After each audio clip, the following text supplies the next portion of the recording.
অনেক মা ছেলের প্রশ্ন করে, আমি তোরে এত কষ্ট করে লালন পালন করলাম, আর বিয়ে করার পরে বউ তোর আপন হয়ে গেল। এরকম একটা কমন প্রশ্ন আছে না নাই?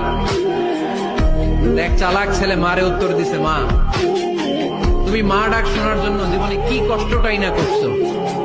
আমারে তুমি 10 মাস 10 দিন পেটে ধারণ করছো, এত বড় বস্তা, খাইতে পারত না, টয়লেটে যাইতে পারত না, খালি বমি করতো, ওষুধ খাইতা।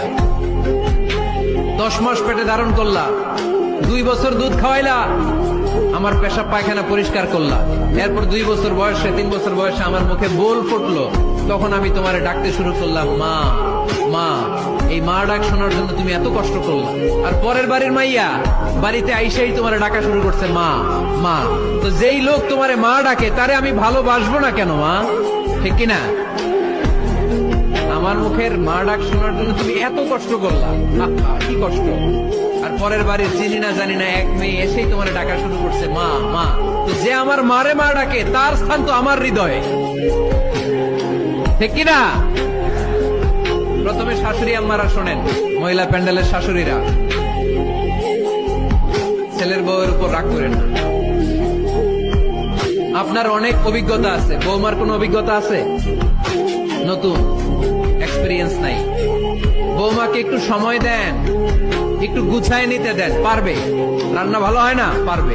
ঘুম থেকে দেরিতে উঠবে আস্তে আস্তে।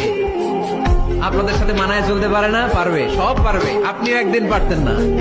আপনি যখন প্রথম বৌমা হয়ে গেছিলেন ওই কথাগুলো খেয়াল করেন, আপনার দিনগুলো তখন কেমন কেটেছিল।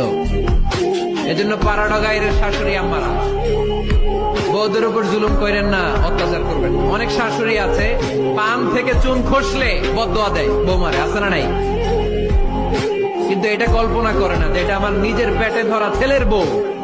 এই মেয়ের বদদোয়া দিলে তো আমার ছেলের পরিবারের ক্ষতি, আমার নাতি নাতনিদের ক্ষতি। এই কমন যোগ বিয়োগটা বুঝে না।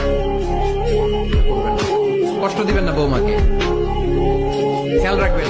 আপনি যদি আপনার বৌমাকে কষ্ট দেন, আপনার নিজের মেয়েটাও বৌমা হয়ে আরেক বাড়িতে যাবে, সেও সেই একই কষ্টগুলো পাবে। এগুলো যখন আপনারে শোনাবে তখন আপনি শান্তিতে থাকতে পারবেন না। চিল্লায় বলেন ঠিক কিনা? পারবেন না আপনি শান্তিতে থাকতে।